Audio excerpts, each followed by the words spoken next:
नमस्कार बच्चों, चलिए आज हम नीलकंठ पाठ को आगे लेते हैं।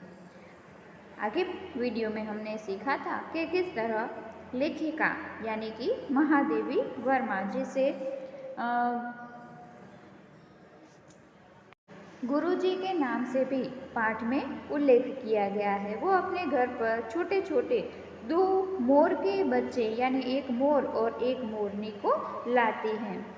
पाठ जहाँ हमने छोड़ा था वहाँ हमने देखा था कि उनके घर पर एक बिल्ली है चित्रा, उसके डर से लेखिका को अपने कमरे का दरवाज़ा बंद रखना पड़ता था और उनकी जो खिड़की है उसमें भी झालियाँ लगी हुई थी। चलिए आज हम पाठ आगे ले रहे हैं। दोनों नवागंतुकों ने पहले से रहने वालों में वैसा ही कुतूहल जगाया जैसा नववधू के आगमन पर परिवार में स्वाभाविक है। इससे भी पहले बात करें तो आगे का पैराग्राफ भी देख लीजिए कि जब मेरे कमरे का कायाकल्प चिड़िया खाने के रूप में होने लगा तब मैंने बड़ी कठिनाई से दोनों चिड़ियों को यानी मोर और मोरनी को पकड़कर झाली के बड़े घर में पहुंचाया, जो मेरे जीव जंतुओं का सामान्य निवास था। यानी कि हमने पहले बात की कि उनके घर पर बहुत सारे जीव जंतु जानवर रहते हैं, वो एक झाली के अंदर एक बड़े से पिंजरे में रहते थे। वहाँ पर मोर और मोरनी को लेखिका ने पहुँचाया।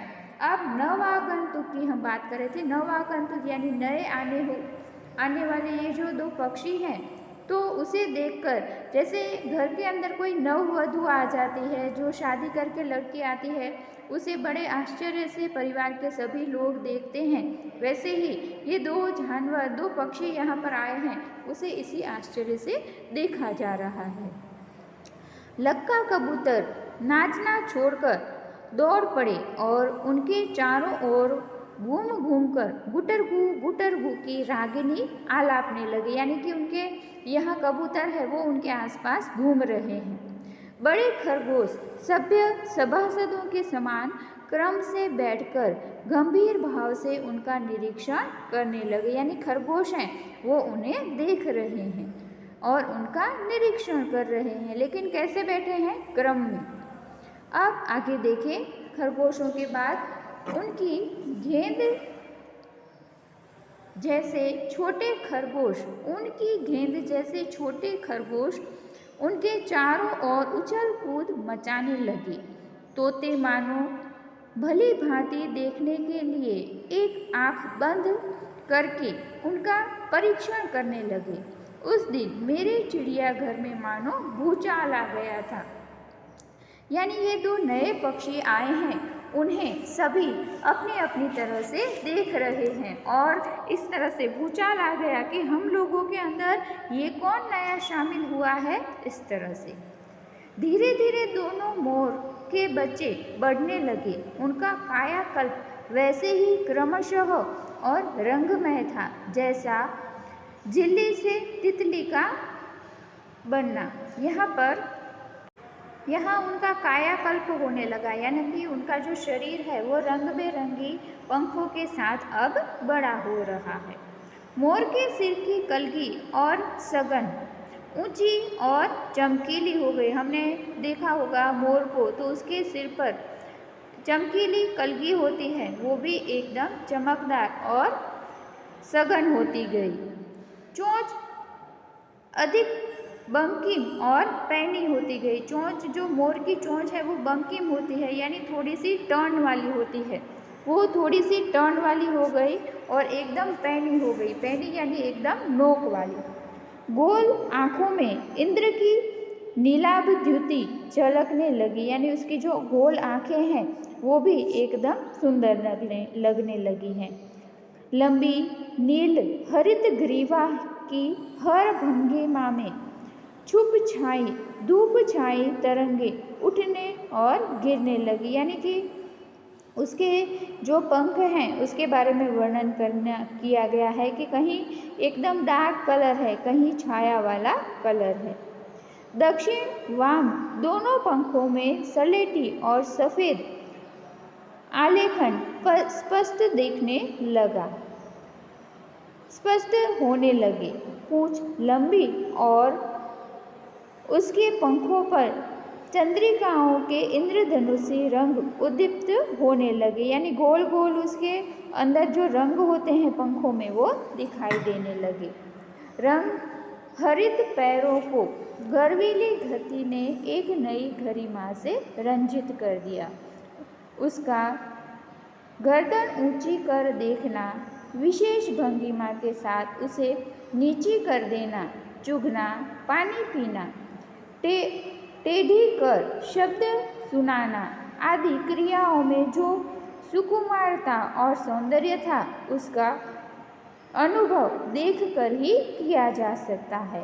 गति का चित्र नहीं आंका जा सकता, यानी कि मोर की गर्दन बढ़ रही है, उसकी चोंच है और नुकीली हो गई है, और वो जो अपनी गर्दन से अलग अलग कार्य करता है, लेखिका कहती हैं कि अगर आप वो देखेंगे तो ही आप समझ पाएंगे। मोरनी का विकास मोर के समान चमत्कारी तो नहीं हुआ, परंतु अपनी लंबी धूपचाही गर्दन, हवा में चंचल कलगी पंखों की श्याम श्वेत पत्रलेखा, मंथर गति आदि से वह भी मोर की उपयुक्त सहचरणी होने का प्रमाण देने लगी। जैसे हम मोरनी है, उसे गुजराती में ढेल कहते हैं, तो मोरनी है, उसके पंख इतने बड़े नहीं होते हैं, लेकिन धीरे धीरे उसका भी विकास होने लगा। तो जैसे मोर की वो सहचरणी हो, वैसे ही वो उसके साथ चलने वाली हो, वैसे ही उसका विकास भी दिखाई दे रहा था। नीलाभ ग्रीवा के कारण मोर का नाम रखा गया नीलकंठ, यानी नीला जो रंग होता है स्काई ब्लू, वैसे ही उसकी ग्रीवा यानी गर्दन होने के कारण अब मोर का नाम रखा गया नीलकंठ, और उसकी छाया के समान रहने के कारण मोरनी का नाम रखा गया राधा, यानी कि हर हमेश वह मोर के साथ नीलकंठ के साथ ही रहती है, इसलिए उसे कहा गया राधा। अब दोनों मोर और मोरनी के नाम रखे गए। मुझे स्वयं ज्ञात नहीं कि कब नीलकंठ ने अपने आप को चिड़ियाघर के निवासी जीव जंतुओं का सेनापति और रक्षक नियुक्त कर लिया, यानी कि लेखिका कहते हैं कि धीरे धीरे सभी एक साथ बढ़ने लगे, लेकिन पता नहीं कब जो मोर है सबका लीडर बन गया, साथ में सबकी रक्षा करने वाला भी हो गया। अब सवेरे ही वह सब खरगोश, कबूतर आदि की सेना एकत्र कर उस ओर ले जाता जहाँ दाना दिया जाता, और घूम घूम कर मानो सबकी रखवाली करता रहता। किसी ने कुछ गड़बड़ की और वह अपने तीखे चंचू प्रहार से उसे दंड देता, यानी सभी को लाइन में जहाँ पर दाना मिलता है, खाना मिलता है, उस तरफ ले जाता, सबको देखता, उनकी रक्षा भी करता, लेकिन किसी ने कोई गड़बड़ की तो अपने चंचू प्रहार से यानी कि चाँच के वार से उसे दंड देता, यानी चाँच भरोड़ता। खरगोश के छोटे बच्चों को वह चोंच से उनके कान पकड़कर ऊपर उठा लेता था, और जब तक वे आर्तक्रंद न करने लगते उन्हें अधर में लटकाए रखता था, यानी छोटे छोटे जो खरगोश के बच्चे हैं उनको कान पकड़कर चोंच से उनका कान पकड़कर ऊंचे ले जाता, और जोर से जब तक वो खरगोश के बच्चे चिल्लाते नहीं तब तक उसे हवा में ही लटकाता। लेकिन कब, जब उन्होंने कोई उदंड किया हो या कोई गड़बड़ की हो तभी। कभी कभी उसकी पैनी चोंच से खरगोश के बच्चों का कर्णवेध संस्कार हो जाता, यानी उसकी चोंच इतनी तेज थी, इतनी अणी वाली थी, इतनी तीक्ष्ण थी कि उससे जो खरगोश के कान हैं, कान यानी कि उसके लिए शब्द दिया है कर्ण, और वेद यानी उसके अंदर हॉल करना, यानी कानों के अंदर छेद हो जाते, तो उसके लिए शब्द दिया है कर्णवेध संस्कार हो जाता। उसकी चाँच इतनी तेज थी, पर वे फिर भी उसे क्रोधित होने का अवसर न देते। पर फिर कभी भी ऐसा कोई अवसर नीलकंठ को न देते जिससे वो क्रोधित हो जाता, यानी समझ जाते बच्चे। दंड विधान के समान ही उन जीव जंतुओं के प्रति उसका प्रेम भी असाधारण था। जैसे उसे दंड देता उसे मारता, लेकिन साथ में उन जीव जंतुओं से वो प्रेम भी बहुत करता। कितनी तरह तो प्रायः वह मिट्टी में पंख फैलाकर बैठ जाता और वे सब उसकी लंबी पूंछ और सघन पंखों में छुआ छुआ सा खेलते रहते, यानी छुपन छुपाई का खेल उसके लंबे पंखों पर बैठकर सभी खेला करते। तो इस तरह हमने देखा कि किस तरह मोर और मोरनी साथ में बड़े हुए और किस तरह वो सभी का सेनापति बन गया और सबके प्यार का वह पात्र, यानी कि सभी उसे प्यार के पात्र मानने लगे। आपका पहला प्रश्न होगा कि मोर और मोरनी को देखकर दूसरे जीव जंतुओं ने क्या किया, जो पेज नंबर 110 पर मिलेगा आपको। प्रश्न नंबर 2, मोर और मोरनी के नाम क्या रखे गए और किस कारण से। प्रश्न नंबर 3, खरगोशों के कर्णवेध संस्कार किस कारण हो जाते, यानी कि इसके अंदर आप लिखेंगे कि उनके कान हैं उसमें हॉल क्यों हो जाते। प्रश्न नंबर 4, नीलकंठ अपने पंखों को मिट्टी में फैलाकर क्यों बैठ जाता। तो ये 4 प्रश्न आपको अपनी नोटबुक के अंदर लिखने हैं। धन्यवाद।